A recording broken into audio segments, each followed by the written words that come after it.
Hello friends, welcome to our show soul यानी science and art of living. हमारे साथ हमेशा की तरह स्टूडियो में मौजूद हैं डॉक्टर बिमल झाजेर, जो कि heart care and life style expert हैं। डॉक्टर साहब, सबसे पहले बहुत बहुत स्वागत है आपका कार्यक्रम में। Thank you. डॉक्टर साहब, हार्ट प्रॉब्लम की जब आप हमें लगातार बात बताते हैं, गाइड करते हैं, तो उसमें बोलते हैं कि दो मेन कारण हैं, कोलेस्ट्रॉल और ट्राइग्लिसराइड, जिनको कि मेन कल्प्रिट कहा जाता है हार्ट प्रॉब्लम के लिए।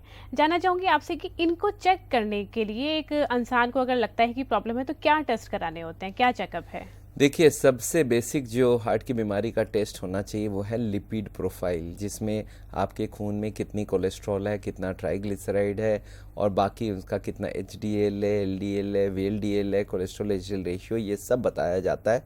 मैं कभी भी कोई भी पूछता है सर हार्ट के बारे में सबसे पहला टेस्ट क्या है, तो मैं बोलता हूँ पहले तो लिपिड प्रोफाइल कराओ, और अगर लिपिड प्रोफाइल में कुछ ज़्यादा पाया जाता है कोलेस्ट्रॉल वगैरह तो आप जाके सीटी स्कैन कराओ। बस ये दो टेस्ट ही हार्ट की बीमारी का सबसे बढ़िया और सबसे अप्रोप्रिएट टेस्ट है। तो यही दो हार्ट के पेशेंट्स को करना चाहिए, पहला लिपिड प्रोफाइल और उसके बाद, और अगर हार्ट अटैक कोई को हो चुका है तो इकोकार्डियोग्राम। ये तीन टेस्ट की तो एब्सोल्यूट ज़रूरत है हर हार्ट के पेशेंट्स के लिए। तो जैसे आपने बोला कि लिपिड प्रोफाइल, तो ये ब्लड टेस्ट हमें कराना होता है जिसमें ये सारा डाटा निकल के आता है लिपिड प्रोफाइल का। जी डॉक्टर साहब, एक कॉलर हैं पहले हरियाणा से, उनका सवाल जानते हैं। हेलो डॉक्टर साहब, मॉर्निंग। मॉर्निंग साहब, बताएं सर, क्या सवाल है आपका? मैडम, मुझे पूछना चाहता है कि हार्ट श्रिंक भी हो जाता है किसी हालत में? यूजुअली श्रिंक नहीं करता, हार्ट के वेल्व श्रिंक कर सकते हैं। हार्ट का साइज छोटा होना बहुत मुश्किल रहता है, बड़ा होना पॉसिबल है। हार्ट अटैक के बाद यूजुअली हार्ट का साइज बड़ा हो जाता है। हार्ट श्रिंक नहीं करती है, हार्ट के वेल्व श्रिंक कर सकती है, हार्ट की ट्यूब श्रिंक कर सकती है, पर हार्ट श्रिंक नहीं करता है। डॉक्टर साहब, जैसे आपने बोला कि लिपिड प्रोफाइल में काफ़ी सारी चीज़ें होती हैं, कोलेस्ट्रॉल, ट्राइग्लिसराइड, एचडीएल, एलडीएल। तो सबसे पहले कोलेस्ट्रॉल से शुरुआत करते हैं कि कोलेस्ट्रॉल क्या है, कैसे ये बढ़ता है, इसके बारे में कुछ देखिए, एक बात और बता दूं, जो लिपिड प्रोफाइल चेक करना है उसके पहले यूजुअली हम आदमी को बोलते हैं भाई आप 12 घंटा फास्टिंग करो, क्योंकि रात को अगर 8 बजे खा लिए तो सुबह 8 बजे के बाद ब्लड दे। 13-14 घंटे में दिक्कत नहीं, पर 12 घंटा होना चाहिए फास्टिंग। और ब्लड देने के बाद उसमें वो 500-700 रुपये की टेस्ट होती है, तो उसमें ये पता चल जाता है कोलेस्ट्रॉल कितना, ट्राइग्लिसराइड कितना। अगर हम खाली कोलेस्ट्रॉल के बारे में पहले से बात करें तो कोलेस्ट्रॉल को हम लोग बोलते हैं मोस्ट डेकोरेटेड मॉलिक्यूल इन मेडिकल साइंस। इसकी जो एक्चुअल स्ट्रक्चर होता है उसको हम लोग बोलते हैं साइक्लोपेंटेनो परहाइड्रोफेनेंथ्रीन रिंग। एक रिंग स्ट्रक्चर होता है, इसमें 5 रिंग्स लगे होते हैं एक के संग एक, और यही हार्ट की बीमारी का सबसे बड़ा कारण माना गया है। ये कोलेस्ट्रॉल हमारे खून में ज़रूरत भी है, क्योंकि हमारे बॉडी की सेल्स को, दीवार को बनाने के लिए ये कोलेस्ट्रॉल की ज़रूरत है। कुछ हार्मोन्स है उसको बनाने के लिए कोलेस्ट्रॉल की ज़रूरत है, पर कोलेस्ट्रॉल ज़्यादा हो जाए तब प्रॉब्लम होगा। तो हमारे ब्लड में करीब 100 मिलीग्राम कोलेस्ट्रॉल होना चाहिए। 100 से नीचे हो तो फिर कोलेस्ट्रॉल की दवाइयाँ कम कर लेनी चाहिए, पर कोलेस्ट्रॉल अगर 130 से ज़्यादा है तो हार्ट के लिए ठीक नहीं है। इनफैक्ट मेडिकल साइंस ने कोलेस्ट्रॉल का जो नॉर्मल रेंज लिख के रखा है 130 से 200 मिलीग्राम पर डेसीलीटर। तो ये जो 130 से 200 बोला गया है ना, वो 200 को मैं नहीं मानता। मैं बोलता हूँ जब 130 से 200 है तो हार्ट के पेशेंट के लिए तो मुझे 130 से भी कम रखना चाहिए, क्योंकि ऑलरेडी जिसकी हार्ट की बीमारी हो गई है 70-80% ब्लॉकेज हो चुका है, कल हार्ट अटैक हो सकता है, उसके लिए तो हम ऊपर वाली तो बात ही नहीं सोच सकते। हम तो 130 को ही सोच के रखेंगे, और ये भी बोलूँगा अगर 130 से थोड़ा सा कम कर लेंगे तो सबसे बढ़िया रहेगा। तो ये कोलेस्ट्रॉल जो है ये बहुत इंपॉर्टेंट है, इसको हमको कम करना चाहिए। जी डॉक्टर साहब, बिल्कुल कैसे कम करना चाहिए आपसे ज़रूर जानूंगी, लेकिन एक कॉलर पंजाब से जानते हैं सवाल। हेलो, बताएं किशन चंद जी, क्या जानना चाहते हैं? हेलो, डॉक्टर साहब से बात करें? हाँ मैं हूँ, आप बताइए। हाँ डॉक्टर साहब, नमस्कार। नमस्कार डॉक्टर। हाँ जी पूछिए सवाल। मैं आपकी जो बताई हुई गोली है ले रहा हूँ, एम्लोप्रेसेटी। हाँ, लेकिन मेरा जो बीपी है डाउन आ गया, काफी लो हो गया। अगर डाउन हो जाए तो दवाई को आप आधा कर दीजिए, कोई दिक्कत नहीं है। एक बात याद रखिए, जिस दिन से आपने अपना लाइफस्टाइल चेंज करना चालू कर दिया है, आपकी ब्लड प्रेशर इमीडिएटली कंट्रोल होना चालू हो जाएगा। तो ये अच्छी बात है अपने लिए। जब आपकी ब्लड प्रेशर कंट्रोल हो गई तो दवाइयाँ की ज़रूरत धीरे धीरे कम होता जाएगा। तो आप एम्लोप्रेस 80 अगर आपको हम फुल दे रहे हैं तो आधा कर लीजिए। याद रखिए, बहुत कॉमन बात है दर्शकों कि जब भी कोई कोलेस्ट्रॉल जो है या उसका खान पीन बदल दिया जाए तो कोलेस्ट्रॉल कम हो जाती है। ब्लड प्रेशर की दवाई के साथ हम लाइफस्टाइल शुरू कर दें तो ब्लड प्रेशर ऐसे ही कम हो जाती है, तो दवाई की ज़रूरत धीरे धीरे कम पड़ने लगेगी। तो ये आपको ध्यान रखना होगा कि दवाइयाँ कब विड्रॉ करना है, वो भी डिसाइड करना पॉइंट बहुत इंपॉर्टेंट है। हमें जो चाहिए उससे कम ले आएंगे तो कोलेस्ट्रॉल की दवाई विड्रॉ होगी, बीपी कम ले आएंगे तो बीपी की दवाई विड्रॉ होगी, शुगर कम ले आएंगे तो शुगर की दवाई विड्रॉ होगी। आज से बहुत साल पहले मैं ये देखता था कार्डियोलॉजिस्ट सारी दवाई बढ़ाते जा रहा है, मैं भी बढ़ाता जाता था। आजकल मैंने देखा है हमारी दवाइयाँ कम होती जा रही है, तो ये अच्छी बात है और लाइफस्टाइल से सारा संभव है। डॉक्टर साहब, जैसे आपने बोला कि धीरे धीरे कम करना है कोलेस्ट्रॉल को, 130 आपने नंबर बताया कि 130 से कम होना चाहिए। मेल और फीमेल में ये रेशो सेम है या कुछ इसमें डिफरेंस रहता है? नहीं, दोनों के लिए सेम है। ये देखा जाता है हार्ट की बीमारी लेडीज़ में थोड़ी कम होती है बिकॉज उनके पास कुछ हार्मोन्स होता है जो उनको प्रोटेक्ट करके रखता है। जेंट्स लोगों के हार्ट की बीमारी बहुत जल्दी होती है, पर दोनों के लिए 130 ही हम चाहते हैं। डॉक्टर साहब, इस कोलेस्ट्रॉल को कम कैसे किया जा सकता है? कहने का मतलब है जैसे खाने की चीजों से आप बोलते हैं कि बढ़ता है, किस किस चीज में कितना कोलेस्ट्रॉल होता है? कोलेस्ट्रॉल का मैं आपको बहुत सिंपल सारी बात बता दूं। कोलेस्ट्रॉल जो है हमारे बॉडी में कुछ बनती है, कुछ खाने में आती है। तो खाने वाला तो हमें बंद करना ही पड़ेगा, और खाने का एक ही सोर्स है कोलेस्ट्रॉल का, वो है एनिमल फूड। हम लोग मेडिकल साइंस अभी तक बोल रहा है कि 200 मिलीग्राम तक कोलेस्ट्रॉल एक दिन में आपको अलाउड है, पर हम सावल की तरफ से डी नॉर्निस बोल रहे हैं कि भाई हमें तो 10 मिलीग्राम पर डे से ऊपर जाना ही नहीं है। 10 मिलीग्राम के लिए करीब करीब आपको सारे नॉन वेजिटेरियन खाना बंद रखना होगा। एक खाली अंडे की वाइट अलाउड है, और जितने भी चिकन, मटन, बीफ और मछली और ये सब बंद रहेगा। और दूध भी कोलेस्ट्रॉल से लदा हुआ होता है, दूध में से जितना हो सके मलाई निकाल ले, उससे उसकी कोलेस्ट्रॉल कम हो जाए। ये दोनों के बाद भी अगर कोलेस्ट्रॉल ज़्यादा है तो मान के चलिए आपकी कुछ जेनेटिक प्रॉब्लम्स है। जेनेटिक्स में दो होता है, एक तो कोलेस्ट्रॉल बनाने की जो बॉडी में मैकेनिज्म है वो बढ़ जाती है, और एक एलडीएल करके रिसेप्टर होता है जो कोलेस्ट्रॉल को ब्लड में कम करने का काम करता है, वो कम हो जाना। आपको मैं बता दूं, एलडीएल रिसेप्टर के ऊपर जो रिसर्च हुई थी 1985 में, 2 डॉक्टर्स को इसके ऊपर नोबेल प्राइज़ भी मिली थी। एक बहुत बड़ा एक नया चैप्टर खुल गया था मेडिकल साइंस में कि कोलेस्ट्रॉल को कम करने के लिए क्या करना चाहिए। ये देखा गया है फैट्स अगर खाएंगे तो कोलेस्ट्रॉल बढ़ेगा। आप खाली वो भी नहीं, आप खाली नॉन वेजिटेरियन छोड़ देंगे तो भी नहीं, फैट भी बंद करना होगा, तभी कोलेस्ट्रॉल को कम कर पाएंगे। हाँ, इसके बाद ये देखा गया है अगर इसके बाद भी कोलेस्ट्रॉल ज़्यादा है तो कोलेस्ट्रॉल कम करने की दवाइयाँ भी मैं यूज़ करने तैयार हूँ। मेरे को ये मालूम है हार्ट का पेशेंट को रिस्क फ्री रखना चाहिए। अगर उसकी ब्लॉकेज बढ़ेगी तो उसका एक ना एक दिन हार्ट अटैक से मौत हो जाएगी। तो बढ़ाने का कोई कंसेप्ट ही नहीं होना चाहिए। कोलेस्ट्रॉल 130 से अगर कम नहीं आता है तो मैं दवाइयाँ यूज़ करता हूँ। सबसे बढ़िया ग्रुप है स्टैटिन ग्रुप ऑफ मेडिसिन। ये वर्ल्ड की सबसे हाईएस्ट सेलिंग मेडिसिन है, क्योंकि हार्ट की बीमारी वर्ल्ड की सबसे बड़ी बीमारी है।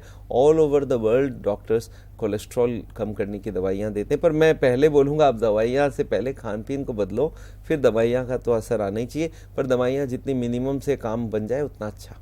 डॉक्टर साहब, एक और कॉलर चंडीगढ़ से। हेलो हेलो, बताएं मैम जी, क्या सवाल है? मैम मेरा ना लिपिड प्रोफाइल कराया था, मेरा कोलेस्ट्रॉल 194 है और ट्राइग्लिसराइड 55 है जी। क्या ये नॉर्मल कहा जा सकता है? नहीं, ट्राइग्लिसराइड तो 55 परफेक्ट है, पर जो आपकी कोलेस्ट्रॉल 194 है दैट इज़ वेरी हाई। मैं अभी आपको बता रहा था, हमें 130 से 200 होनी चाहिए कोलेस्ट्रॉल। तो हमें तो 200 वाला तो हमको दिखता ही नहीं है, हमको 150 भी नहीं दिखता। आई वुड प्रेफर 130 अगर आप हार्ट के पेशेंट हो, और अगर हार्ट के पेशेंट नहीं है तो भी मैं 150 के ऊपर जाना नहीं चाहूँगा आपके लिए भी। जी, एक और कॉलर डॉक्टर साहब पुणे से। हेलो। हाँ मैडम जी बताएं। Good morning to you. Good morning. Doctor साहब, मेरा सवाल है हाँ, कि मैं ग्लोबल हार्ट इंस्टीट्यूट पुणे में आपके एडवाइस के अकॉर्डिंग ट्रीटमेंट ले रहा हूँ। हाँ, हाँ। They are telling for 2 tests very important which I have never heard. One is lipoprotein A and the second is homocysteine.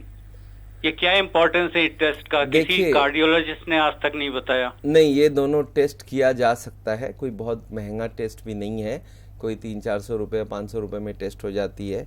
पर ये टेस्ट से एक नई अभी थ्योरी निकली है कि भाई जेनेटिक केसेस में लाइपोप्रोटीन स्मॉल ए जो होती है ये 30 से ज़्यादा हो जाता है। तो आपकी जेनेटिक केस है कि नहीं है उससे क्लियर हो जाएगा। अगर लाइपोप्रोटीन स्मॉल ए ज़्यादा है तो हार्ट की बीमारी के चांसेस बढ़ते हैं।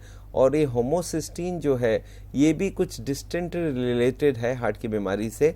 और अगर होमोसिस्टीन ज़्यादा है तो कुछ भी नहीं, आपको कुछ ग्रीन वेजिटेबल ज़्यादा खाना होगा और फॉलिक एसिड खाना होगा। तो ये दोनों बहुत इंपॉर्टेंट नहीं है पर किया जा सकता है, बहुत सारे लोगों को करवाया जाता है। तो ये टेस्ट कर सकते हैं आप चाहेंगे तो। जी डॉक्टर साहब, एक और कॉलर चंडीगढ़ से। हेलो। हेलो, नमस्कार जी। नमस्कार, बताएं क्या सवाल है? मैडम ऐसा था कि मेरी मिसेज का ट्राइग्लिसराइड 3 महीने पहले 167 था। जी। तो आपका प्रोग्राम सुनने के बाद हम जीरो ऑयल पर चले गए जी। तो और जब अभी करवाया हमने 3 महीने बाद तो वो अपना हेलो। जी जी बताएं। हाँ जी हाँ, अपने अभी कितना आया है उनका ट्राइग्लिसराइड? हाँ सॉरी मैडम, मेरे से गम ट्राइग्लिसराइड नहीं था, एक्चुअली वो कोलेस्ट्रॉल था। मैं ये कहना था कि जो उनका ट्राइग्लिसराइड था वो था 130 जी। तो ये दोबारा जब करवाया तो उसके बाद वो जीरो ऑयल का होने के बावजूद भी वो 167 हो गया। तो क्या कारण होगा? ऐसा होता है, मैं आपको बता दूं कि हमारे बॉडी में ट्राइग्लिसराइड जमी भी होती है। जब हमारे वजन कम होने लगता है, अगर हम कैलोरी कम खाते हैं तो वजन जब कम होता है तो ये देखा जाता है कि ब्लड से बॉडी से जो ट्राइग्लिसराइड हम लोग एब्जॉर्ब करते हैं वो ब्लड में आ जाती है, तो कभी कभी बढ़ सकती है। और याद रखिए ट्राइग्लिसराइड एक दिन में 50 ऊपर नीचे तक हो सकता है। तो इसलिए आप 2-4 पॉइंट को सोचिए मत, ये सोच के चलिए आप अगर ट्राइग्लिसराइड बाहर से सप्लाई नहीं दे रहे तो बॉडी अपने अंदर की जो ट्राइग्लिसराइड को गला गला के खा रही है। पहले आप बाहर से दे के खा रहे थे, अब वो अंदर से खा रहा है, तो आपके लिए भला ही हो रहा है। थोड़े दिन तक ये ट्राइग्लिसराइड ज़्यादा रह सकती है और उसके बाद फिर धीरे धीरे कम हो जाती है। Don't worry about it. Doctor साहब, ट्राइग्लिसराइड के लगातार कॉल आ रहे हैं तो इसके बारे में भी जानना चाहूंगी, क्या है ट्राइग्लिसराइड, किस तरह से प्रॉब्लम देखिए करता है? ट्राइग्लिसराइड क्या चीज़ है एक बार बता दूं। जो भी हम लोग तेल, घी, सफोला, नरनोला, जितने भी तेल है बाजार में खा रहे हैं, ये सब का एक ही नाम है, वो है ट्राइग्लिसराइड। क्यों ऐसा नाम है? ट्राई मतलब तीन फैटी एसिड होता है और इसके संग एक ग्लिसरॉल ऐड हो जाता है, इसको बोलते हैं ट्राइग्लिसराइड्स। और ये जो फैटी एसिड होती है इसमें चेन होती है कार्बन की, एक के लंबे लंबे चेन होते हैं, कोई में 10 कार्बन होता है, कोई में 15 कार्बन होता है, 20 कार्बन होता है। तो ऐसे हाई लंबे लंबे चेन होती है ट्राइग्लिसराइड का। जो भी फैट खाते हैं वो सब ट्राइग्लिसराइड से बना होता है। ये ट्राइग्लिसराइड को हमारी बॉडी उसको तोड़ती है और उसमें से कैलोरी निकालती है। जो हम लोग बोलते हैं फैट में 9 कैलोरी होता है 1 ग्राम में, वो एक्चुअल ट्राइग्लिसराइड का ही कैलोरी है। अगर आप खाने में 1 चम्मच तेल लेते हैं तो इसमें कोई 45 कैलोरी होता है। तो ये जो ट्राइग्लिसराइड है, ये तेल है, ये जो फैट है, ये ब्लॉकेज बनाने में बहुत ज़बरदस्त मदद करता है। ट्राइग्लिसराइड का नॉर्मल लेवल 100 से 160 होती है और हम हार्ट के पेशेंट्स को एज़ यूजुअल हम चाहते हैं 100 से कम ट्राइग्लिसराइड लेके आ जाए। और अगर वो लाते हैं तो बहुत बढ़िया बात है, नहीं तो उनको हम पहले बोलेंगे आप ज़ीरो ऑयल में आ जाओ और 1 बूंद भी तेल बाहर से सप्लाई बंद कर दो, मतलब ट्राइग्लिसराइड से सप्लाई बंद कर दो। इसके बाद देखा जाता है कुछ बॉडी में भी ट्राइग्लिसराइड बनती है। अगर ये हो तो हम फिर ट्राइग्लिसराइड कम करने की दवाइयाँ भी दे सकते हैं।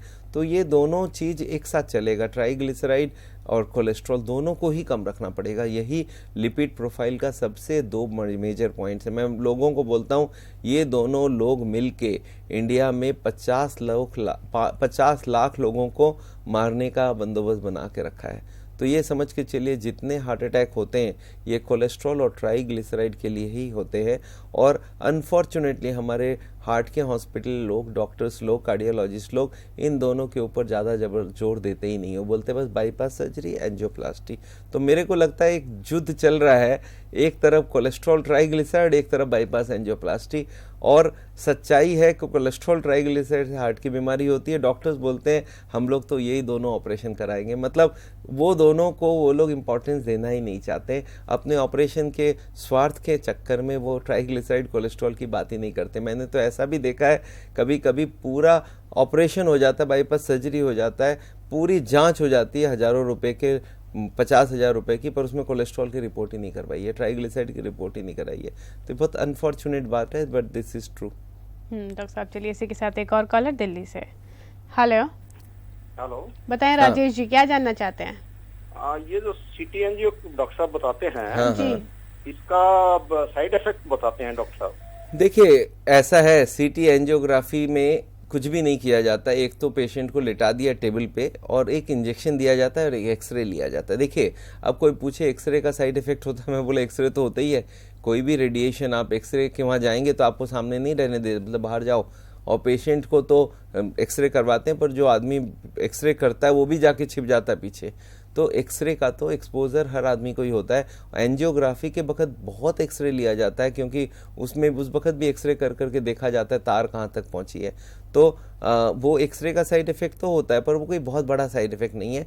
और उसके संग एक डाई डाली जाती है, वो डाई यूजुअली बहुत सॉफ्ट होती है, कोई बॉडी को रिएक्ट करती नहीं है, पर कोई को रिएक्शन के बहुत वो रहती है, हिस्ट्री रहती है। तो उसको एक बूंद डाई डाल के चेक करा लेना चाहिए कि भाई मेरे को इसमें कोई रिएक्शन तो नहीं होता है।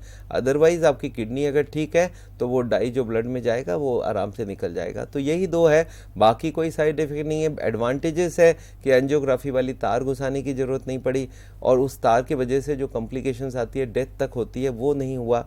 और फिर हॉस्पिटल के जो प्रेशर है उसको भी आप अवॉइड कर गए, क्योंकि एंजियोग्राफी के बाद डॉक्टर्स छोड़ते नहीं है, बोलते आप बाहर जा नहीं सकते, मैं तो आपका रिस्क नहीं लूँगा, it is your risk, you can die any moment, atom bomb लेके घूम रहे हैं। ये सब झंझट से दूर नहीं हो गई आपकी कि भाई हमें ब्लॉकेज पता करना था, ब्लॉकेज पता चल गया, हॉस्पिटलाइज भी नहीं है और डॉक्टर्स के चुंगल में या डर से भी कोई झमेला नहीं है। तो दिस इज़ बेस्ट टेस्ट मैं समझता हूँ। और पैसे कम है, 7,000 रुपये, 2 मिनट का काम है, तो क्यों नहीं करवाएंगे इसको। जी डॉक्टर साहब चलिए इसी के साथ फिलहाल वक्त एक छोटे से ब्रेक का। दर्शकों अभी वक्त हो गया एक ब्रेक का। ब्रेक के बाद भी और जानकारी लेंगे डॉक्टर झाजेर से हार्ट प्रॉब्लम से जुड़ी हुई। आप देखते रहिए साउल, जल्द हाजिर होते हैं।